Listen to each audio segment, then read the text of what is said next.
allowing Flash to move into positions that stretch different muscles. The key point being that no outside force is pushing her into the stretch. She can move as far into the position as she feels comfortable. This helps battle stiffness as we complete these movements 3 times per day to get blood flowing through her extremities. What I'm looking for is signs of compensation. Does she refuse to turn to a certain side or step out of a stretch suddenly?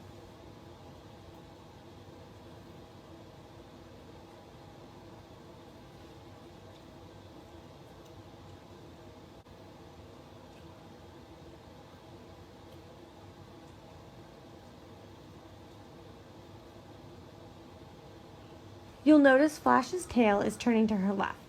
This is not good. Her tail should be straight back for this exercise. She's likely using it to compensate for something, perhaps balance, or is slightly uncomfortable. And you'll see how this compensation becomes more obvious in our passive stretching. This is passive stretching. We use this to help battle compensation and stiffness as well. While normally my dogs only get stretched during days they jump or that I feel that they have done strenuous exercise, we are stretching each night this week.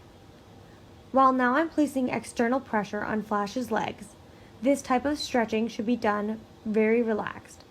I'm using very little pressure, and upon resistance, I release the leg.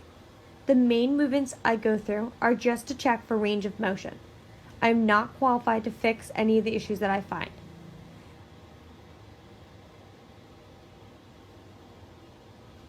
As you can see, Flash's front end stretches nicely, as does the other side. However, as we move to the rear end, you can see that we have an issue.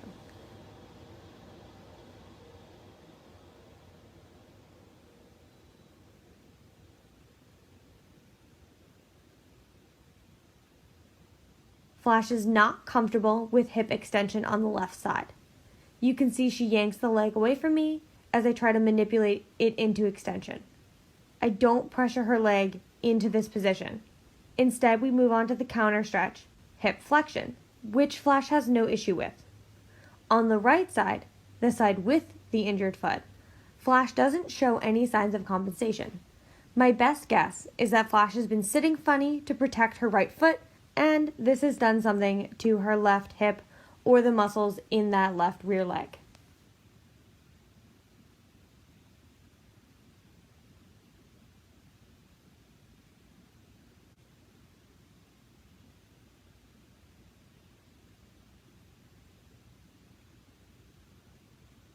The other place Flash is experiencing